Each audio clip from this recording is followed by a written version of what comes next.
Tit. Nah, ini dia. Oke teman-teman, balik lagi di channel YouTube Anak Agung Dwi Arsana. Seperti postingan kita beberapa hari lalu tentang Q&A. Jadi kita mempersilahkan teman-teman untuk bertanya di Instagram kita @dwi_arsana dan juga di YouTube ya. Jadi sudah dipilih beberapa pertanyaan yang akan kita jawab di sini biar nggak panjang gitu ya. Jadi ada beberapa pertanyaan yang akan kita jawab melalui video ini, dan di luar itu selain pertanyaan yang akan kita jawab ini, pertanyaan itu juga kita akan jawab nantinya mungkin di sela-sela kesempatan di video lain atau mungkin dijawab secara langsung itu nanti gitu ya. Jadi kita sudah rangkum beberapa pertanyaan di sini. Mungkin oke. Sebentar, ada SMS nih. Oke, kita langsung aja. Jadi kita memilih 5 pertanyaan yang mungkin paling sering ditanyakan dan mirip-mirip dengan pertanyaan yang lain ya. Jadi kita mulai dari pertanyaan nomor 5. Benar nggak sih? Ada 6 nih, Nop. Kita pilih 6, Nop. Ya, total ada 6. Jadi yang terakhir itu adalah yang paling banyak ditanyakan. Itu loh yang tanpa nomor, yang tadi kayak buat tanpa nomor itu loh. Ya. Jadi kita mulai dari yang terakhir dulu. Itu ada datang dari Aditya Nugroho ya. Jadi dari Bang Aditya itu bertanya, keluh kesahnya jadi tukang servis alat elektronik itu apa beli gitu ya. Jadi kalau untuk keluh kesah kita sendiri di elektronika, perbaikan elektronika itu ada banyak sekali sebenarnya. Salah satunya mungkin yang paling sering adalah yang mungkin juga dialami oleh seperti Dodo atau angkatan saya di sini gitu ya, pada saat memperbaiki peralatan elektronika khususnya di daerah Bali itu susah banget mencari spare part yang cocok untuk pengganti. Kita perbaikin sesuatu nih, kita tahu komponen itu rusak, terus kita keliling di Denpasar Bali itu nggak ada yang jual. Jadi itu rasanya kayak gimana ya? Kita udah tahu yang rusak, cuman komponennya nggak ada yang jual gitu. Kan gitu, sering gitu kayak gitu kan. Jadi sering banget kayak gitu teman-teman. Komponennya itu nggak ada, padahal kita sudah tahu, tinggal ganti itu aja udah nyala. Nah itu dia. Cuman kalau masalah itu terjadi, sering banget kita akalin dengan cara menggantinya dengan komponen lain, dengan tipe lain tapi fungsinya sejenis. Itu teman-teman mungkin sering nonton di channel YouTube saya. Rangkaian ini rusak, kita ganti dengan modul atau komponen lain. Itu sering. Jadi itu cara untuk menanggulangi masalah seperti itu. Dan juga untuk keluh kesah yang lain ada banyak. Jadi misalkan kita sudah penuh ini, kan gitu. Maksudnya penuh apa ya? Tempat kita penuh apa ya? Jadi tempat kita penuh, kita nggak bisa nerima lagi tempat servis untuk mau ditaruh di mana nih ya? Kalau kita nerima, takutnya nanti di luar bengkel malah kita taruh. Nah gitu. Otomatis kita stop kan gitu kan. Terus si pembawa sih, yang bawa servisan ini ya nggak apa-apa, titip aja dulu, nggak apa-apa deh kita lama dikerjain, nggak apa-apa gitu ya. Jadi wah, mendengar kata-kata nggak apa-apa lama, oke berarti bisa di pending beberapa hari kan gitu ya. Bahkan juga mungkin beberapa minggu karena saking banyaknya antrian. Nah begitu kita terima, sorenya, jadi pagi diterima, sorenya udah nelpon. Halo, TV tadi yang saya bawa paginya udah selesai belum ya? Nah, itu salah satu keluh kesahnya juga. Jadi kita mau gimana ya? Nolak bener-bener keras juga nggak enak gitu ya. Kalau nerima juga kejadian seperti itu, nah itu mungkin bukan 1 kali 2 kali aja, bahkan berkali-kali memang kejadian seperti itu. Jadi kalau penuh, kita tempat juga nggak ada, tapi kalau kita nyari tempat lebar, ya, orang yang nggak ada, jadi kita cuma kerja berdua gitu. Mungkin kalau teman-teman yang ingin buka usaha di bidang servis, menyervis atau memperbaiki peralatan elektronika, jadi yang perlu diperhatikan mungkin pengetahuan, itu penting banget. Jadi karena teknologi berkembang dengan pesatnya, TV berkembang dengan pesatnya, perangkat elektronik teknologinya terus berkembang. Jadi kita harus tahu pengetahuan dasar gitu ya, itu harus penting. Terus tempat sebenarnya bisa iya bisa enggak, jadi fleksibel. Kita bisa panggilan atau bisa kita buka tempat gitu ya. Dan ya nggak kalah penting lagi orang ini ya, maksudnya sumber daya manusianya.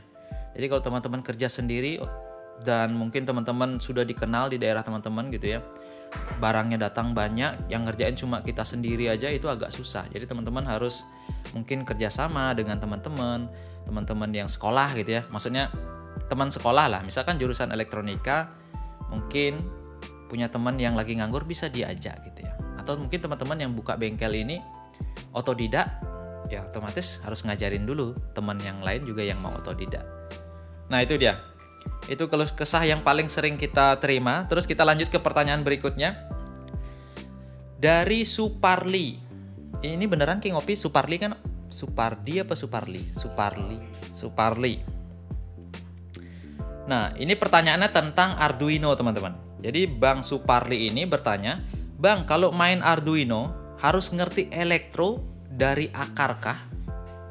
Atau hanya pengetahuan dasar aja? Nah, ini sering banget juga yang nanya. Jadi untuk bermain di dunia elektronika gitu ya, sebenarnya ada kan orang yang bermain di elektronika itu karena dia sekolah elektronika. Ada juga orang yang bermain atau terjun di dunia elektronika karena dia senang, jadi otodidak dia mempelajari bidang elektronika. Ada banyak yang kayak gitu ya. Jadi untuk bisa mengerti Arduino, ngerti elektronika, kita sebenarnya tidak harus mengerti semuanya. Jadi ya bukan berarti teman-teman gak usah belajar gitu ya. Jadi sebenarnya teman-teman harus mendalami dasar-dasarnya. Misalkan elektronika, pahami dasar-dasar elektronika atau dasar-dasar komponen elektronika itu harus perkuat gitu ya. Dan kalau di Arduino-nya sendiri itu ya, Arduino karena main hardware dan software, kita juga harus memperdalam algoritma pemrograman ya. Bukan mengerti bahasa program, tapi yang lebih penting adalah kita perkuat algoritma pemrograman, logika kita dalam membuat program. Kalau untuk bahasa pemrograman sendiri itu kita bisa nyontek di Google. Jadi kita bisa program untuk perulangan apa sih di Arduino itu bisa lihat di Google, ada banyak banget. Cuman untuk logika, algoritma, bagaimana membentuk struktur program itu biar dia bisa lebih ringkas, nggak codingnya panjang gitu ya. Kita harus kuat di algoritmanya. Jadi nggak usah terlalu hafal semuanya. Saya pun juga kalau misalkan membuat perulangan atau membuat while, do while, for gitu ya, saya nggak pernah hafal. Jadi sering-sering nyontek juga. Lihat di website gimana sih perulangan itu kayak gitu ya.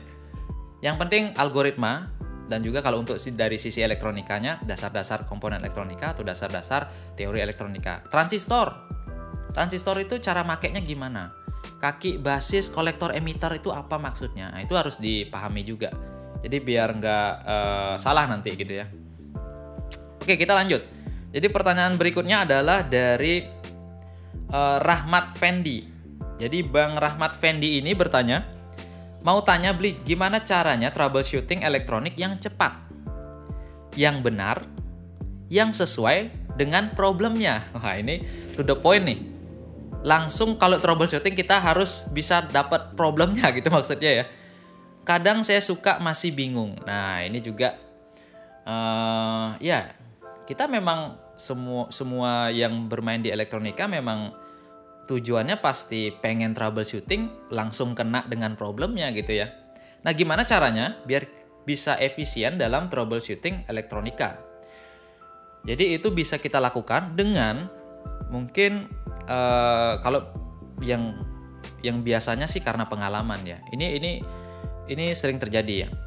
Jadi kita perbaikin TV tabung gitu ya. Rusak mungkin gambarnya agak goyang dikit. Kalau saya sendiri pada saat itu memperbaiki TV tabung pasti bakalan ngecek komponen semua. Ini komponennya ada yang melar nggak ya? Ini ada transistor rusak nggak ya? Ini ada kapasitor nilainya berkurang nggak ya? Nah seperti itu.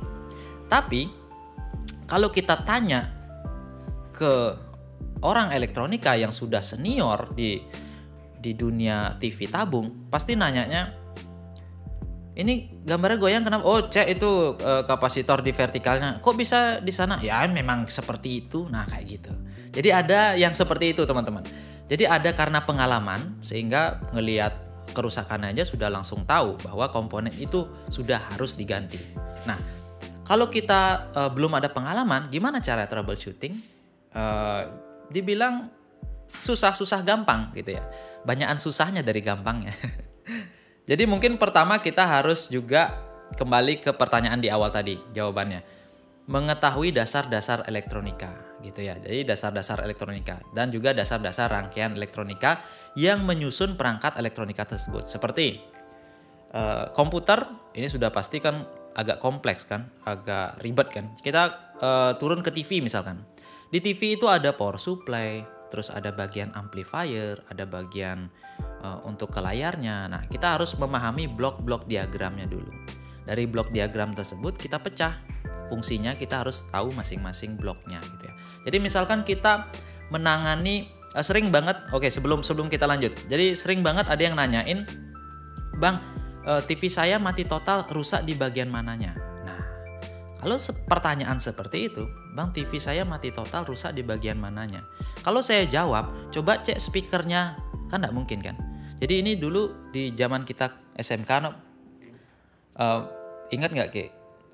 Kita pernah bertanya ke seseorang gitu kan, "Pak, kok Pak nih kan kesebut, TV tabung saya mati total," gitu kan.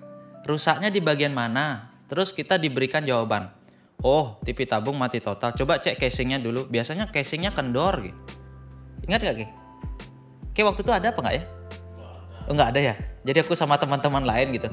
Jadi kita pernah bertanya, TV kita kalau mati total tuh apa dicek pertama? Wajar lah, kita baru kelas 1 SMK kalau nggak salah. Kelas 1 apa kelas 2 SMK, jurusan elektronika gitu ya. Jadi kita tanya, jawabannya adalah mungkin casingnya kendor gitu ya. Itu sudah pasti salah gitu ya. Harus kita ketahui dulu blok diagramnya. Kalau TV mati total, tidak adanya tegangan kan gitu kan. Jadi blok yang harus kita cek adalah blok power supply. Nah, di blok power supply itu lagi kita harus juga pecah di sana. Jadi ada penyarah awal, penyarah akhir, ada rangkaian filter gitu ya. Itu kita harus juga tahu. Jadi pengukurannya nggak sembarang jadi. Misalkan power supply ini mati, kita sudah tahu bahwa TV ini mati karena power supply-nya tidak ada tegangan keluar ke mainboard gitu ya. Kita harus ukur dulu kabel dari colokan listrik bisa nggak? Bisa-bisa kita nanti ngecek komponen banyak, ternyata kabelnya putus digigit tikus, kan bisa aja. Jadi kita harus pastikan dulu di bagian primer ada tegangan, terus trafonya di bagian sekundernya ada tegangan keluar nggak? Nah kayak gitu. Kalau nggak ada tegangan keluar di sekunder, penyebabnya apa? Oh ini power supply sistemnya apa? Switching apa yang biasa gitu ya. Jadi seperti itu teman-teman. Jadi harus dipecah dulu per blok dan kita harus analisa masing-masing bloknya gitu ya. Itu untuk Bang Rahmat Fendi. Nah terus selanjutnya dari Ihsan Kamal 03. Nah, Beli terangin dong gimana langkah awal dalam pembuatan suatu project Arduino. Nah ini nggak jauh beda dengan tadi ya, troubleshooting kerusakan elektronika. Ini mirip-mirip. Jadi untuk di sebuah project Arduino, bagaimana cara membuat sebuah proyek Arduino, coding, terus desain hardware-nya gitu ya. Jadi langkah awal itu teman-teman harus membuat sebuah flowchart dari sistem yang akan dibuat. Jadi mulai dari start, lalu mungkin ya proses atau apa mungkin. Jadi flowchart sistemnya harus dibuat. Setelah kita buat flowchart sistem, diambillah masing-masing blok itu ya, masing-masing bagian itu, dan kita bisa wujudkan gitu. Misalkan mungkin ada bagian flowchart yang membaca sensor. Nah, di situ kita berarti membuat coding untuk membaca sensornya. Nah, untuk di blok diagram bagian hardware-nya sama juga. Jadi untuk membuat sebuah project Arduino, misalkan sebagai contoh membuat project termometer. Jadi termometer, kalau kita jabarkan, termometer itu berarti sebuah alat yang membaca suhu lalu ditampilkan kan gitu. Jadi apa yang diperlukan di sana? Karena termometer berarti kita harus buatkan blok sensor suhu gitu ya. Lalu blok untuk displaynya, lalu blok untuk tempat memprosesnya yaitu microcontroller Arduino-nya. Nah seperti itu. Masing-masing blok itu kita bisa hubungkan. Nah juga misalkan di blok sensor suhunya, kita bisa searching di Google. Sensor suhu apa sih yang memenuhi kriteria kita? Misalkan kita mau yang suhunya bisa sampai 300-400 derajat Celcius. Oh, kalau kita searching di Google, ketemulah di thermocouple gitu ya. Seperti itu. Nah, kayak gitu. Jadi kita harus pecah-pecah juga bloknya dalam perancangan project elektronika. Nggak harus ngelihat secara gamblang gitu ya. Ngodingnya pun juga bakalan susah kalau kita nggak bikin flowchart dulu. Jadi harus bikin flowchart. Dan ngodingnya juga apa ya? Dibilang susah juga enggak, dibilang enggak juga. Susah-susah gampang, banyakan susahnya sebenarnya. Ya mirip-mirip lah dengan sebelumnya ya. Jadi pembuatan codingnya itu juga mulai dari example code. Jadi misalkan kita menggunakan sensor suhu DHT11. Sekarang itu sudah dipermudah dengan adanya library dari masing-masing komponen. Nah, library-nya itu juga membawa example code yang sketch untuk uji coba gitulah. Jadi itu bisa kita gunakan untuk dasar pembuatan project kita. Jadi tinggal gabung-gabungin aja atau kembangin aja gitu ya. Jadi harus dipecah juga, harus bikin flowchart lah istilahnya. Nah, langsung lanjut ke berikutnya dari teknik. Mas Dwi mau tanya nih, gimana menurut Mas Dwi perkembangan IoT 10 tahun ke depan dari segi penerapan dan bisnis IoT? Wah, ini udah ngomongannya ke bisnis nih. Menurutmu gimana IoT, Nok? Menurutmu gimana IoT 10 tahun ke depan, Boy? 10 tahun ke depan ya. Jadi menurut Dodo, IoT-nya katanya ya, gitu katanya. Jawaban Dodo tadi ya, gitu. Ya. Jadi kalau menurut saya gitu ya, jangan nggak jauh 10 tahun ke depan lah. Jadi beberapa tahun belakangan, waktu itu saya masih kuliah ya. Saya kuliah mengambil judul yang ada kaitannya dengan jaringan juga. Cuman pada saat itu di kampus kita itu belum ngetren istilah IoT. Internet of Things itu nggak ngetren. Kita kampus komputer, cuman penerapan penghubungan antara hardware dan software itu nggak begitu populer di sana ya. Padahal kita komputer bisa belok kemana-mana aja gitu ya. Dan di sana saya masih menggunakan koneksi Ethernet untuk mendapatkan akses internetnya. Belum kayak sekarang kita sudah bisa pakai modul WiFi, udah connect dengan mudah. Modul WiFi juga murah, ada yang 20 ribuan, 30 ribuan ya. Kalau dulu modul Ethernet SIL sendiri untuk bisa nyolokin koneksiin Arduino kita ke internet gitu ya, atau mungkin bahkan perangkat lain seperti PLC atau Smart Relay bisa dikoneksikan ke internet. Itu harganya kalau nggak salah 100 ribuan, ada 200 ribuan. Cukup mahal pada zamannya. Dan sekarang sudah harga puluhan ribu, belasan ribu sudah bisa mengakses internet perangkat ini. Bahkan smart lamp gitu ya, pokoknya perangkat-perangkat pintar itu sudah dijual setara dengan harga perangkat yang tidak pintar gitu ya. Perangkat pintar harganya sama dengan perangkat yang tidak pintar. Nah, itu kan berarti mau tidak mau mendorong perangkat yang tidak pintar ini harus membuat produk yang serupa gitu ya. Nah, seperti itu. Mungkin 10 tahun ke depan semua perangkat yang ada di rumah kita itu bisa kita kendalikan atau bisa berjalan secara otomatis dengan bantuan AI mungkin, karena kalau sekarang kita bisa kontrol secara langsung perangkatnya. Jadi menyalakan, mematikan, bahkan ada juga misalkan di timer gitu ya, lampunya di timer nyala jam 6 pagi, mati jam 6 sore gitu misalkan. Kok siang-siang dia? Kebalik. Nyala jam 6 sore, mati jam 6 pagi gitu misalkan. Mungkin nanti ke depannya lampu itu nggak kita set timer ya. Lampu itu bisa tahu kalau dia jam segini nyala tapi tidak ada orang, dia bisa mati sendiri kayak gitu. Jadi dia bisa berpikir bahwa pemilik rumah ini kalau hari Senin dia pulang jam segini nih, jam segitu aja tak nyalain. Nah, kayak gitu. Nah, sama halnya dengan di Google Map ya.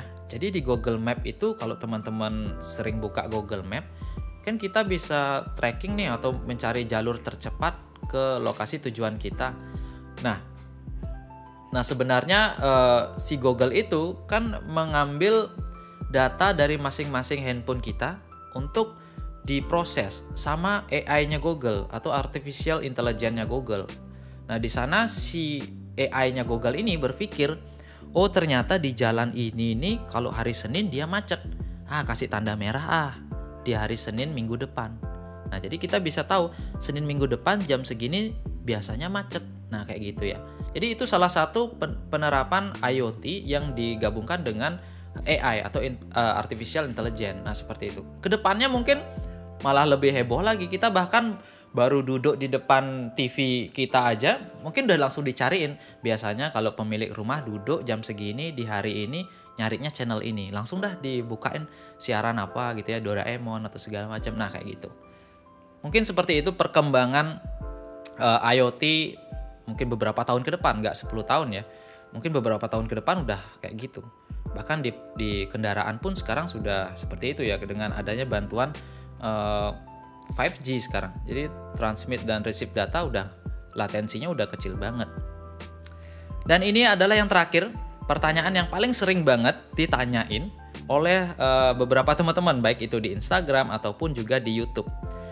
Nah, ini pertanyaannya adalah langkah awal belajar elektronika dan juga langkah awal belajar Arduino. Jadi pertama-tama waktu saya belajar Arduino itu waktu saya kuliah di semester pertengahan. Saya juga sama dengan teman-teman mungkin bingung harus mulai dari mana gitu ya. Bahkan di kampus sendiri waktu itu Arduino atau pemrograman, memprogram ke hardware, karena kampus saya itu kampus sistem komputer gitu. Itu belum ada pelajaran atau mata kuliah seperti itu. Nah, buat teman-teman yang mau belajar otodidak tapi bingung mulai dari mana, itu sebenarnya sudah pernah saya mention di beberapa video sebelumnya.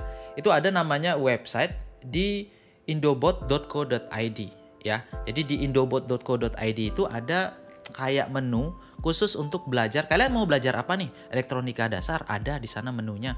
Dan kita juga bisa download bahan belajarnya itu berupa buku. Teman-teman bisa cetak gitu ya. Jadi teman-teman bisa view langsung di sana, bisa mungkin kalau nggak ada komputer bisa di print out, bisa dibaca-baca, atau ada juga yang berupa video. Bahkan kita juga, saya pernah sempat ada kolom di pojokan gitu ya. Kalau kita klik, kita langsung bisa WA atau WhatsApp, kirim pesan, konsultasi dengan si Indobotnya. Jadi kita bisa tanya, saya ada masalah nih dengan rangkaian ini, tolong gimana dong caranya. Nanti bisa diberikan masukan oleh mbak-mbak yang ada di indobot.co.id itu. Nah, kebetulan di Indobot itu yang punya itu teman saya, jadi Mas Obi namanya. Saya akan coba untuk menelpon Mas Obi dan mengklarifikasi ada informasi baru apa nih dari indobot.co.id yang teman-teman bisa dapatkan. Oke, langsung aja kita akan telepon Mas Obinya. Udah jam istirahat nggak nih ya? Nanti ganggu kerja lagi. Jadi kita akan coba langsung telepon teman-teman. Halo, selamat sore. Selamat sore. Dengan Mas Obi? Iya, benar. Gini nih Mas, ini kita lagi bikin konten kan kemarin tentang Q&A kan gitu. Nah, terus itu banyak banget teman-teman yang juga nanyain kan di mana sih kita bisa belajar pertama kali itu ya. Banyak yang kebingungan nih. Di mana kita bisa belajar, gimana caranya belajar pertama kali. Nah, itu kan tadi kita sudah bilangin bahwa ada satu website yang biasanya saya curi-curi ide itu di sana gitu kan. Nah, saya juga udah nyeritain bahwa di sana juga ada tangga belajar, juga ada paket-paket belajar yang bisa kita pilih untuk nanti bisa kita mau belajar apa nih, kayak gitulah simpelnya kan ya. Terus saya mau tahu nih untuk diinformasin ke teman-teman juga. Tadi saya sempat intip juga ternyata ada perubahan di websitenya gitu ya. Nah, dari Obi sendiri ini ada sesuatu yang baru nggak yang bisa disampaikan untuk viewer kita biar ada informasinya didapat. Mungkin saya nggak saya tahu, Mas Obi mau jelasin dulu nih, bisa nggak?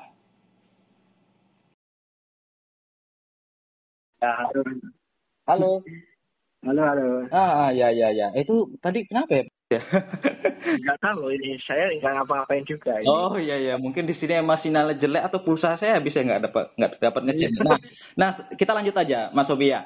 Ada nggak sesuatu yang baru yang bakalan Mas Obi mungkin share ke viewer kita yang mungkin menarik bisa dipelajari oleh teman-teman di viewer saya, bisa tolong sampaikan nggak? Iya, di Indo sekarang lagi ada 2 program. Yang pertama adalah program Jago Elektronika dan Arduino, atau kita biasa singkat Jago Alar, ya kan? Oke. Terus program ini biasanya untuk pemula yang nantinya akan dipandu dengan tangga belajar. Jadi tangga belajar itu memang dibuat untuk memandu mereka yang memang nggak tahu mulainya dari mana. Nah, biasanya kan kita belajar di sekolah kan istilahnya ada gurunya ya. Nah, di sini ibaratnya kita bisa diajari cara mandiri menggunakan tangga belajar. Jadi program Jago Alar ini cocok banget buat pemula. Kemudian yang program kedua itu ada program 10.000 jam terbang. Jadi ini dikhususkan untuk teman-teman yang udah pernah belajar Arduino, belajar Internet of Things, belajar elektronika. Jadi mereka diasah skillnya dengan memperbanyak membuat project untuk portofolio mereka. Jadi di Indobot ada ratusan proyek yang siap untuk dieksekusi atau siap dipelajari oleh para senior-senior yang memang sudah pernah belajar dan ingin mengasah skill mereka. Gitu. Oke. Nah itu saya lihat juga ada proyek-proyek juga nih, ada proyek Arduino, proyek IoT itu bagus juga ya ternyata. Ada updatean proyek baru nggak? Bocoran nih buat para viewer kita nih. Iya, kalau updatean proyek baru bisa cek di indobot.co.id, terutama untuk proyek yang paling terbaru kita kemarin bikin filtering ya untuk sensor akselerometer dan gyroskop kita bikin filter dengan metode Kalman filter. Jadi agak mikir juga nih proyeknya, jadi nggak asal plug and play jadi gitu. Jadi mungkin teman-teman ya, yang mau cek bisa kunjungi website kami di indobot.co.id. Ya, boleh nanti tolong Mas Obi kirimkan linknya biar saya share nanti di keterangan video biar teman-teman bisa ngelihat langsung atau ngeklik ke tujuan yang Mas Obi katakan tadi gitu ya. Siap.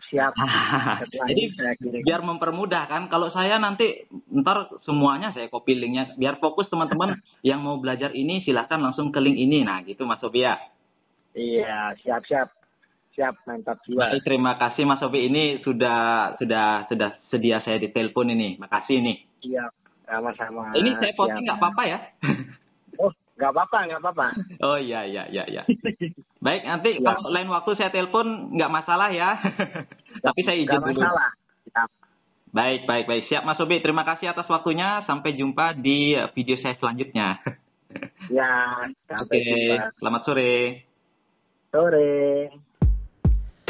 Nah teman-teman, itu dia tadi ya pembicaraan kita dengan Mas Obi, founder dari indobot.co.id. Teman-teman bisa langsung aja cek websitenya di indobot.co.id, bisa download e-booknya atau bisa daftar langsung mau belajar apa ya, Arduino, IoT atau dasar-dasar elektronika, itu ada banyak di sana. Jadi linknya yang disebutkan oleh Mas Obi tadi ada di keterangan video, langsung aja cek dan mungkin pastilah itu bermanfaat buat teman-teman.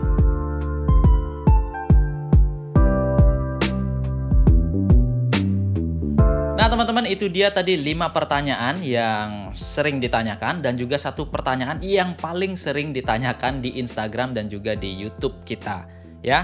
Terima kasih teman-teman sudah bertanya dan mohon maaf jika ada pertanyaan yang juga sering ditanyakan tapi kita tidak bahas di sini. Nanti kita akan berusaha untuk menjawab itu di kesempatan lain atau mungkin kita akan balas langsung di konten yang bersangkutan gitu ya. Oke, sekian dulu video ini. Saya Dwi Arsana, sampai jumpa di video kita selanjutnya.